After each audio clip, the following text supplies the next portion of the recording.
The early 2000s have been a very influential time for the world of gaming. It marked the beginning of the 6th and 7th generation of consoles, and it brought some of the most important IPs along with it. Call of Duty, Gears of War, Wii Sports, GTA 3, Half-Life 2, Pokémon Ruby and Sapphire, and many more. However, today I'm here to talk about two guys from this time who don't get much love from most people, and some might say rightfully so. Of course, I'm talking about Kane and Lynch, two deranged criminal maniacs brought into this world by IO Interactive, a Danish game company mostly known for being responsible for the Hitman series, who decided to dip their toes into the world of gritty, crime-themed third-person shooters. For most people, these two guys are the worst thing IO has ever created, while others still hold these two goofballs dearly into their hearts. Today I want to take you on a journey through the lifespan of Kane and Lynch to hopefully understand their, I might say, controversial reputation. So let's take a trip down memory lane and explore IO Interactive's fascinating step outside of their comfort zone. So let's do it. Let's go! In 2007, Kane and Lynch Deadman was released for PC, Xbox 360 and the PS3, and it quickly became known for being a very bad game. It had a very poorly written story, weird gameplay choices, and it was just nothing special to begin with. This game brought nothing new to the table and just seemed to blend everything together that was popular back in the day. Third-person cover shooting, dark and mature storytelling, squad commands, and the worst thing of all, games for Windows Live. This is fucking stupid! A service that allowed for crossplay between PC and Xbox. Doesn't sound too bad, right? Yeah, well, except it just had the unfortunate habit of deleting your save files from time to time and forcing you to be connected to the internet even if you just wanted to play single player. So in this game you play as a guy named Kane, who is pretty much just your ordinary good guy, you know. He is respected by his peers. Your glory days are long gone, old-timer. He is very handsome and polite. He has a great relationship with his daughter. Get the fuck away from me, you murderer! What? And he is just an honest and hard-working individual with a very promising future. This afternoon I will pay for my mistakes with my life. It's only fair. On his way to a charity event for an animal shelter, he gets rescued by the organization he used to work for, called the Seven. Which is a very confusing name for me, since it appears like there are only 4 guys. They are led by this caveman-looking dude, and they accuse Kane of having screwed them over on a past job and that they have no intention of sparing his life. But they have his wife and daughter hostage and threaten to kill them if Kane doesn't repay them within 3 weeks. Boy, that escalated quickly. These guys are either dumb as fuck or just wanted to give Kane the worst time of his life and never cared about the money in the first place. Since they decided to team him up with Lynch, a deranged dude who looks like the kind of guy that you would see on your local list of convicted sex offenders. Yeah, you don't need a degree in psychology to see that there is something wrong with this guy. What are they for? Nothing serious, it's just for my stomach. Been taking them since forever. Bullshit! The first half of the game is just about Kane and Lynch trying to gather the money, and it really shows you what an impulsive and arrogant screw-up Kane is and what a psychopath Lynch is. They first try to pull off a bank heist, which goes horribly wrong. Lynch guns down an entire room of hostages in an act of rage because they all started T-posing, and the money Kane is looking for isn't there. You serious? The exact amount of money Kane owes to the Seven is never mentioned, but dude, it's gotta be a whole lot if you can't even gather enough money by robbing a bank. So they go to Japan and try to blackmail a Japanese crime lord by kidnapping his daughter, hey, just like the Seven did with Kane. And he doesn't even tell Lynch about his plan until he is already knee-deep into it. Moto, what have you made me do? Why didn't you tell me who she is? Because you would flake out if you'd have known. Flake? I wouldn't have done it if I knew. Just get a grip, we have to get a hold of her. Kane is also clearly a guy who believes in second chances, because he still wants Lynch, after him having killed an entire room of hostages, to watch over the girl during the next mission. Of course, Lynch can't handle it and kills her as well because she tried to get away. Happened up there? Shit, I just tried to stop her. Is she dead? I don't know. Guess so. I was aiming for her leg. Ah, Yes. fuck! You fucking idiot! I can't believe you! What the fuck is the matter with you? Since Kane's master plan didn't work, the Seven kill his wife, but Kane prevents them from killing his daughter. Now Kane and Lynch are hunting down the Seven to eradicate them, and that is pretty much the story in a nutshell. Which doesn't sound too bad at first glance, especially for a third-person shooter. It is the rushed delivery and the abundance of plot holes that ruined the story for most people. Who the fuck are the Seven? What do they do? How did Kane betray them? What does Lynch have to do with all this? Why is Kane on death row? Who are all these people you are working with? And why the fuck does this game play like ass? All questions that you will never get an answer to. And some things in the story also just don't make sense.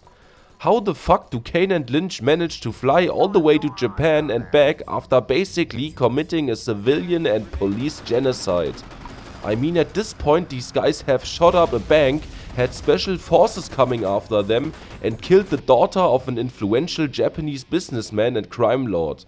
These guys make Al-Qaeda look like the goddamn Jehovah's Witnesses, and they still have no problem with leaving the country whatsoever. Impressive.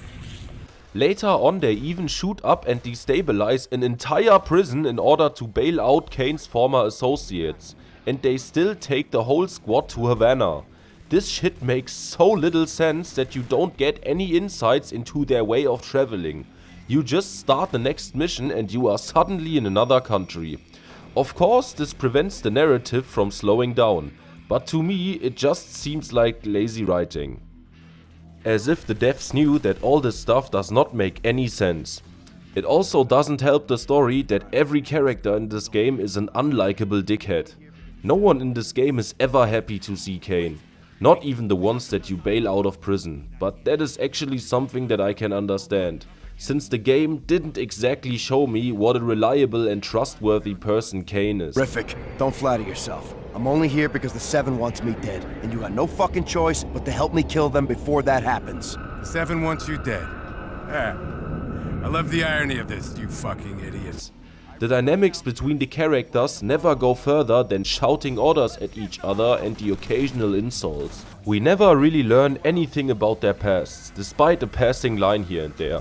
At one point it is even implied that Lynch killed his wife, but that conversation is over in 3 or 4 sentences and never brought up again. You know Lynch? I know of him. He killed his wife. Did a real nasty job of it, too. A second. You killed your wife? This isn't the time for talking. And fuck you, preacher boy, you don't know shit. It feels like I'm playing the second game of a series where I haven't played the first one, where all these characters are established. The game clearly sacrifices exposition in order to bombard you with non-stop action. But I really wouldn't have minded it if the game put its foot off the gas here and there to tell me more about what's going on. As you can see, the story is kind of frustrating for me, because I really think that it could have been so much better if they would have just put a bit more thought and care into it. I mean, the voice acting is actually really good. Kane is voiced by a guy named Brian Bloom, who also voices BJ Blazkowicz in the Wolfenstein games. I'm gonna ask you one question. You are gonna answer that question in a way I find satisfactory, and if you do not, I will saw your head off with this here appliance, you hear me? This guy really sounds like a careless, apathetic crook who has given up on life. A list of dead men like me, disowned and ruined by the Seven. They want revenge. Nobody else is coming with me. I should be on that list too. The fuck you should. You don't want revenge. You just want to stay alive. Lynch is voiced by Jerian Monroe, who absolutely nails this character. You really feel like this is a schizophrenic maniac that could lose his mind and start killing everyone around him at any moment. It's a little more complicated than that. No shit! I get blackouts, lose control, I don't know, sometimes it just clicks. There they are, you fuckers! Don't be so fucking quiet! Hey, Lynch, cut it out! They're no threat! Don't fucking patronize me! They just make our two main protagonists so believable, and hearing these two guys arguing is one of the game's few strong points. It is like a buddy cop movie, you know, but here it's two deranged criminals who can't stand each other. Fuck! They just keep coming! After what you did, they won't stop. Ah, back off! Like you're a fucking saint! This is why it is such a shame in my eyes that the story turned out the way it did, because there really was potential. And yeah, you might argue that this is a shooter and that no one plays shooters for the story, and I could agree with you. But the thing is, the gameplay also leaves a lot to be desired, and the story honestly became my main motivation to finish the game at some point. I really don't know what I should say about the gameplay of this game. Have you ever played a third-person shooter? Well, if so, then you are probably used to much better than this. This is a third-person shooter through and through, nothing more, but a bit less. For example, there is no reload button. Instead, you will reload automatically if your clip isn't full and you don't shoot for a couple of seconds. Which can be very annoying if an enemy suddenly pops up in front of you. There is also no dedicated button for taking cover. Instead, the game will automatically place you into cover if you stand in front of a wall for long enough. And if you want to exit cover, you need to walk away from the wall long enough until the game realizes you are trying to exit cover. Like, dude, ayo, have you guys ever played a third-person shooter before? I mean, Gears of War came out a year prior to this, and that game pretty much set the norm for how these kind of games are played. Almost every other third-person game where you use guns has copied the gameplay from Gears of War in some way, and no one has a problem with that. You know why? Because that is just objectively the best way to play shooters in third person, and no one wants it any other way. You can't reinvent the wheel sometimes, you know? Have you ever met someone who complained about Gears of War having a dedicated button for reloading your weapon and for taking cover? Or that you can switch cover smoothly and quickly exit it? Yeah, me neither. They probably needed to make room on the controller to integrate squad commands. Even though I have already played lots of third-person games that have squad commands and still allow you to reload and take cover at your own pace. Oh, and besides that, your teammates are stupid as hell and the squad commands suck.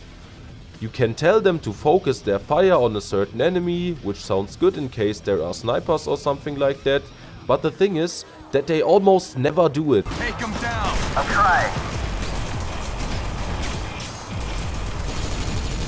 Oh, good for you! They also constantly get downed, and then you must revive them, because if one of your squad mates dies, it's game over.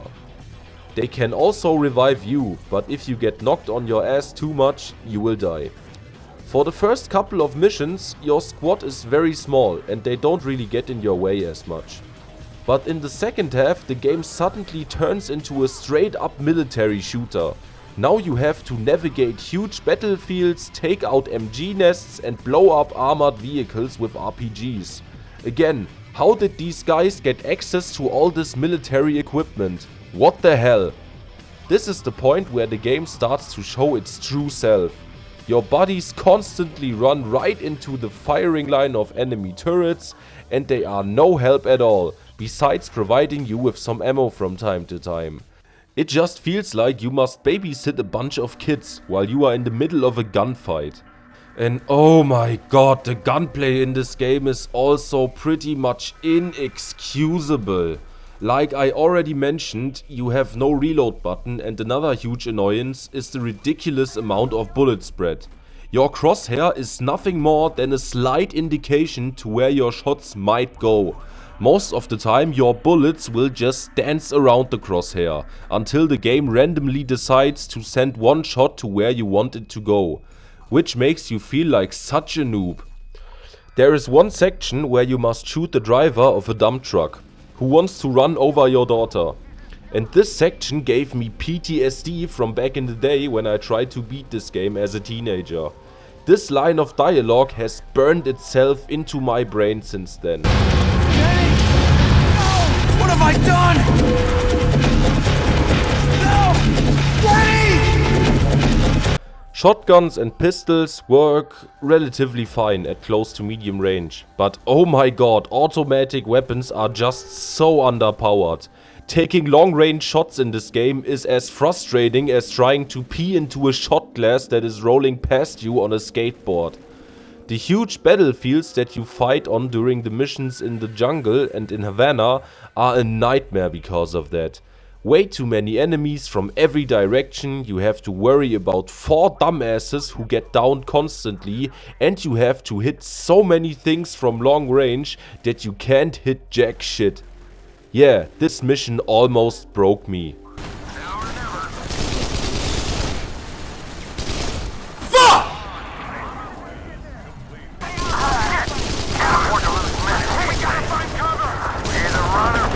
Fuck this shit! Came in this fucking room and everything went fucking bad. Fuck. In one mission later on, you get a sniper rifle, which is easily the most accurate weapon in the game. But you also get very little ammo for it, which is just a shame. Besides that, there are also turret sections thrown in here and there. One in the second mission and one during the last mission, where you find out that the 7 have recaptured Jenny, and you have to shoot down the plane she's on to prevent them from leaving. After you have saved her, you can choose between 2 different endings. You can either escape with Jenny in a helicopter and she will talk down on you on what kind of a traitor you are, and Lynch will look at you like a disappointed father. What was I supposed to do? Hate you. Exactly like they said you are. A fucking traitor.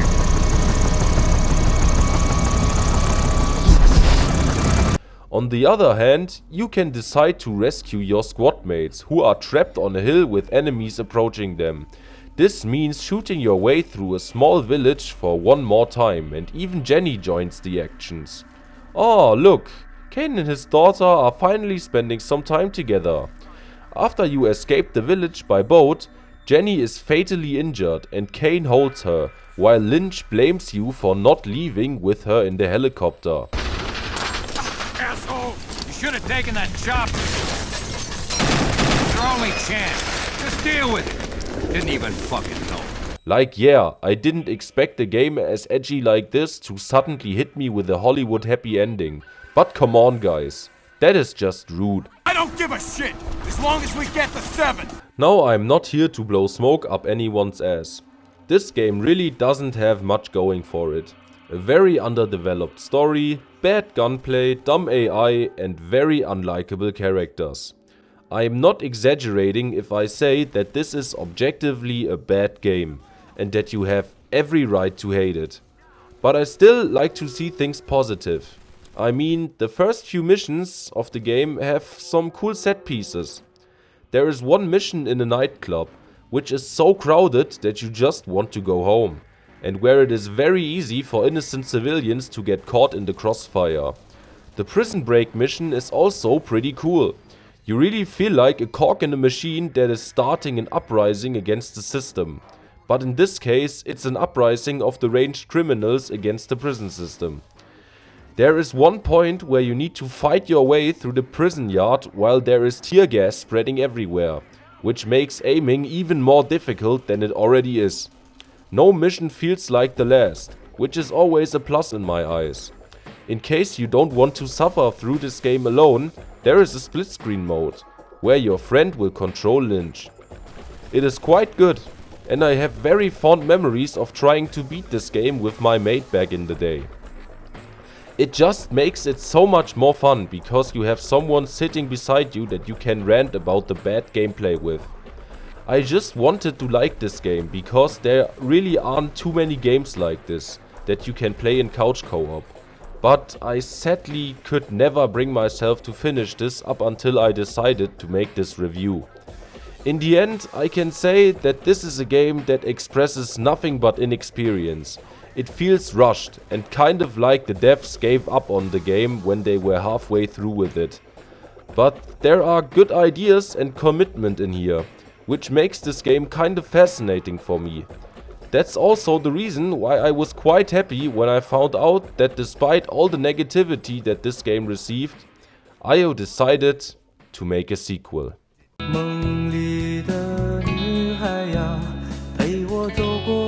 In 2010, our two anti-heroes would return in Kane and Lynch 2, Dog Days.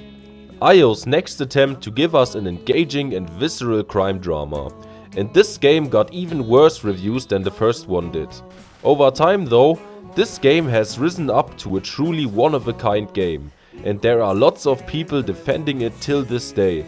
To me, this game has always been a guilty pleasure. And in contrast to the first game, I have fought my way through it several times. However, you don't need to look very hard to find people talking shit about Kane and Lynch's second adventure. Rating this game that high is downright disgusting. 4 hours! I'm not even moving the mouse. I am not moving. Stop making me play bad games! And as much as I appreciate this game, I can't say that it is completely unjustified. So let's take a short trip to Shanghai and see how Kane and Lynch enjoyed their stay there.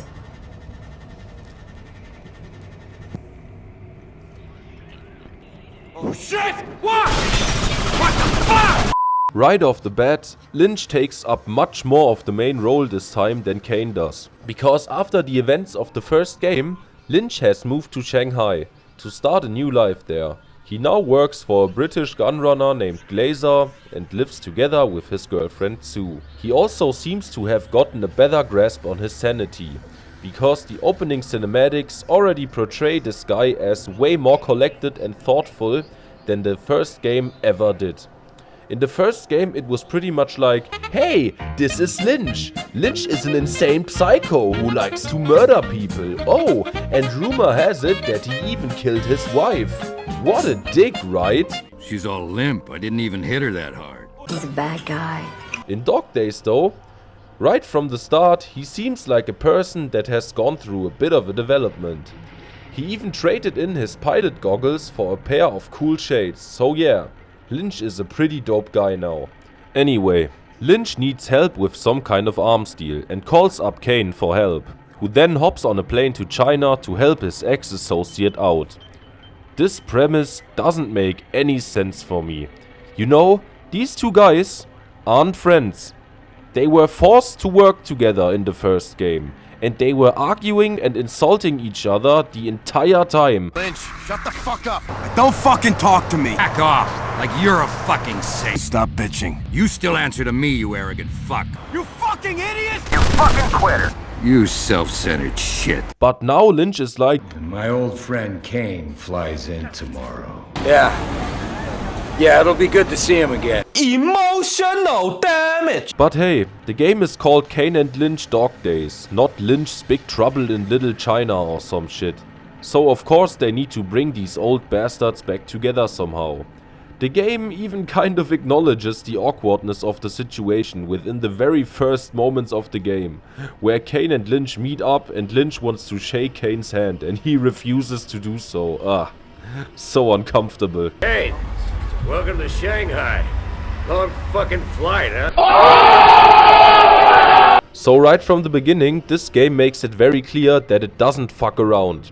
You are greeted with a little foreshadowing of the fucked up situation you are about to enter, and then it cuts to Kane and Lynch meeting up in Shanghai.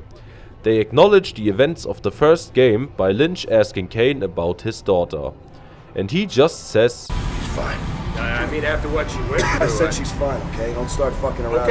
Okay, I'm sorry. My disappointment is immeasurable. they clarify right from the start that you won't find a satisfyingly told story in this game either. Kane has also never been to Shanghai before, so he is just as much thrown into this as we are. He has just arrived and literally still has his luggage with him, and after like a minute of being reunited with Lynch, he puts a gun in his hand and tells him that he needs help real quick to teach a lesson to some guy who lives nearby who snitched.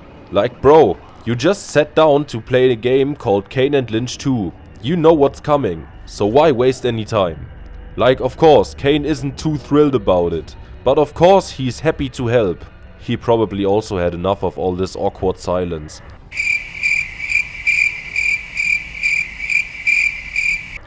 But just like everything that involves our little duo, the situation escalates really quickly and they have to chase this guy and his butt-naked girlfriend through the entire neighborhood and kill dozens of gang members along the way. After you've got him backed up against the wall, you accidentally kill his girlfriend. You don't see whether Kane or Lynch shot first, and I am just really glad that they didn't turn this into a meme.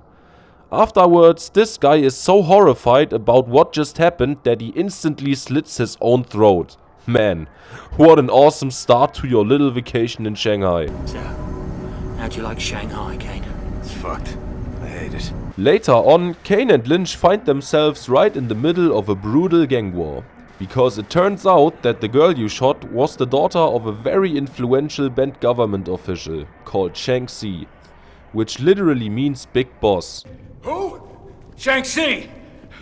Literally means big boss. And we shot his goddamn daughter. Yes, these guys are absolutely fucked, you know? Of course, Shang-Chi is not too happy about this and wants revenge. So now pretty much every person in Shanghai is out to get you, and now it's all about getting the hell out of there. Just like the first game, this game doesn't give you any time to breathe, and the stuff you are going through in this game is just insane. Yeah, that's the word that describes this game best. It's insane. You will gun down so many people in such a short amount of time that by the end of the game you pretty much cut the entire population of Shanghai in half. Basically every person unlucky enough to cross paths with these two maniacs will meet their demise. Kane and Lynch are like the four horsemen reincarnated within the bodies of two criminal shitbags in their mid-50s. Everywhere they go, they bring nothing but destruction and misery, and there is nothing you can do about it. Also, just like the first game, who guessed it, this game is all about shooting people in third person, and nothing more. For real this time. But no one can deny that IO have learned from their past mistakes, since pretty much 90% of the things that annoyed me in the first game have been fixed. Oh, that's great. This finally feels like a real proper third person shooter. You have a reload button now, you can take cover and exit cover smoothly. You can take cover and exit cover smoothly without waiting for the game to keep up with you, and you can even jump over cover while exiting it. Awesome. Yeah, I know. Praising a AAA game for having functional controls is like praising a full-grown adult for not shitting himself. But it is an improvement and I happily take it. Your movement still feels a bit stiff though, but I can look past that as someone who enjoys playing games like GTA 4 and Red Dead Redemption. I mean, these are two old boomers who don't exactly look like the type of dudes you would see on the cover of Men's Health magazines. Of course they are not as agile as Marcus Phoenix or Sam Fisher. Remember those annoying squad mechanics from the first game? Those are completely gone as well. Now it's just you and Kane can't even be downed or something. You don't have to worry about anyone else besides yourself. And I prefer it that way, if you ask me. The gunplay has also drastically improved, because now you are actually able to make bullets go where you want them to. Automatic weapons still have a fair bit of spread to them, but it is still nowhere near as bad as the first game. SMGs are probably the worst weapon of the entire game, because hitting stuff with them feels janky as hell. But the game is at least honest about it, by turning their crosshair into a giant circle. Pistols are definitely the most accurate weapons in the game. The list of weapons you can use in this game is also very refreshing, because it seems like they are all Chinese weapons, and there are lots of weapon models that I have never seen before, which I thought was quite nice. The weapon sounds are also a lot punchier and more impactful this time. Let's go! Especially the LMG, I mean listen to this thing. I'm doing my goddamn best! Holy shit, that is good. Other than in Dead Man, If you are downed in this game, Kane doesn't need to revive you. Instead, you just need to crawl your way back into cover. But if you take too much damage while on the floor, you are dead. There are also no grenades this time. Instead, you can throw fire extinguishers and propane tanks and shoot them to blow them up. And this actually works quite nicely. After you have thrown a tank, your next shot will always trigger the explosion, no matter what. That is pretty much all I can say about the gameplay. You could argue that this game has even less to offer now, since in the last game there were squad commands and you could repel off something here and there. But 1, these mechanics were all very annoying and kind of unnecessary, and 2, the game is at least aware about it this time. This game is almost half as long as Deadman, which really improves the pacing and prevents the game from overstaying its welcome too much. But the thing that makes this game so unique and interesting to me is its style of presentation. While the first game was going for the feel of a bland and soulless Hollywood movie, this game is going for the feel of a filthy snuff film. Told you. We're gonna hang out, watch a movie. Everything about this game is just so disgusting, and I love it. Instead of steady angles, the camera is shaking constantly, as if you are watching the game from the perspective of a cameraman who follows our duo around and has a severe problem with alcoholism.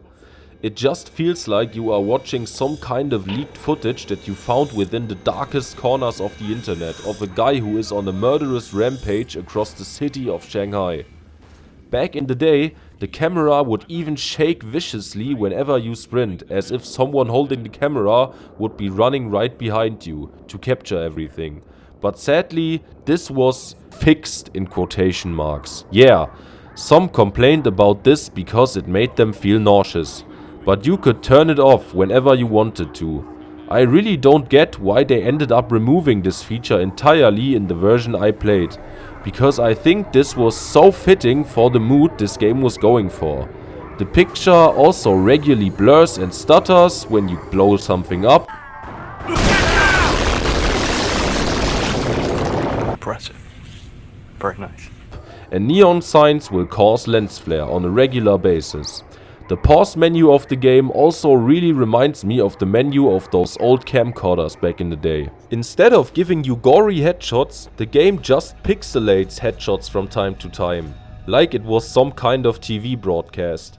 I remember people complaining about this, saying it was censorship, but I feel like this was intentionally from the very beginning. No amount of visual violence can be as visceral as the one in your imagination. Just the notion that you just brutally mutilated the face of some poor guy to such an extent that you are not allowed to see it is quite haunting, to be honest. Besides the camera work, everything else in this game looks dirty, and the few characters you interact with all seem like despicable human beings that thrive in a hostile and corrupt environment. Sang-Si not happy. He will kill every one of you. Yeah. You might need the latch as well. Well, I don't fucking care if your mum's got fucking head cancer. What a dick. This game is just a journey from one shithole to the next. You will shoot your way through trash-filled and dusty side streets, shady markets and video stores, factories that function as a place for human trafficking, rusty train stations, parking lots, and at one point you even get a helicopter flight over the city, which looks smoggy and grey as fuck. Even Kane and Lynch look way more roughed up than before. They look like two divorced and depressed guys who have been up for 3 days. Brian Bloom and Jerrion Monroe also returned to voice these guys, and they once again did a fantastic job. Gotta go. Leave the country. This fucking Shang-Chi, whatever the fuck he owns the police, he owns Sing. We are way over our heads here. No, I'm not going anywhere without Sue. She can't be far. Listen to me, Lynch. If you love this woman, you stay the fuck away. This is not happening! The most memorable part of the entire game is this scene, where Kane and Lynch get tortured and manage to escape the scene, at which point Kane and Lynch have to run around and fight completely naked and covered in deep bloody cuts. I mean, have you ever played a game before that lets you control a naked, cut-up schizophrenic who runs down the streets of Shanghai with a machine gun while mowing down waves of police officers? At least not before I played this game. This mission also probably has the most uncomfortable loading screen I think I've ever witnessed. Please, Lynch, make him stop! 闭嘴啊！你这个西方人心爱的贱妇 No! Leave her alone! I said leave her alone! Tell him to stop! Please! It's got nothing to do with her! Fuck you! I'll fucking... Stop it. Get some help. The only thing about this game that isn't off-putting are some parts of the soundtrack. Of course, the soundtrack mostly consists of dark ambient sounds. But in contrast to all the fucked up shit you deal with while playing this game, other parts of the soundtrack are actually very calm and beautiful. It mostly consists of Chinese ballads with mellow instruments and some nice melancholic clean singing in what I think is Mandarin. 我的心只因为有你而打开，你为何不明白？ Damn good stuff, sir. It is delivered organically through speakers that are placed in the environment. The sad thing is that you probably won't even notice this half of the time, since it is overshadowed by gunshots and screaming. Get back! We gotta get off the street! How? Find an alley! This striking contrast is the most present when you boot this game up, because the main menu screen also has a very relaxed vibe to it. It is always either footage from the inside of a car that is driving on a highway, a quiet side street, or this one inside of a hotel room, where you can hear the music from the neighbor's room.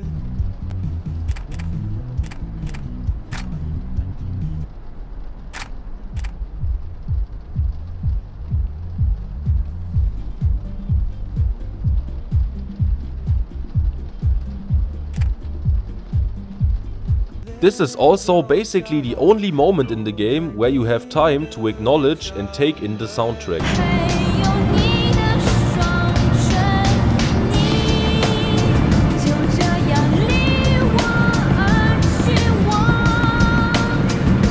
I really like this style of title screens. The game basically grants you a moment of peace before it throws you into this gruesome world full of violence and mayhem. It also makes the abrupt ending of this game so much more memorable.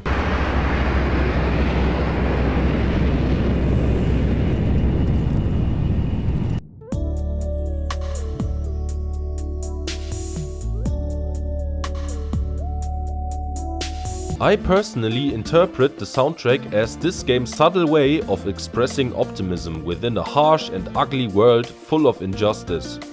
All the places in the title screen are also in Shanghai, the same place that Kane and Lynch's relentless rampage takes place in. But you know, Shanghai is a big and diverse place. The world is a big and diverse place. And no matter how often you will experience this messed up game, there will always be this Chinese girl peacefully singing in the back alley. All while Kane and Lynch commit mass murder only a few corners away probably. It is just like the way most of us enjoy our peaceful lives, even though we all know what a dark and brutal place the world can be.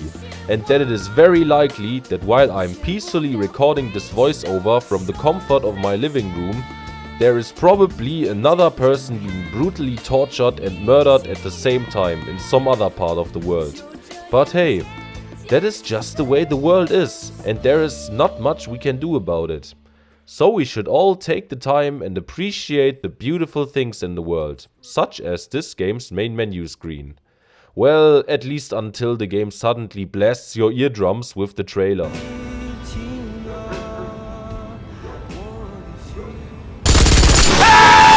Peace can be destroyed at any moment, you know. You better enjoy it for as long as you can. The only thing I have left to talk about and briefly want to mention is this game's multiplayer mode. It sadly doesn't have a split screen mode, like the first game. That would have been amazing. But you can at least play it in online co-op. So if you have a friend that you can talk into buying the game for only a few bucks nowadays, you two can play through the whole thing together. I once did this together with my girlfriend, which was a really good time.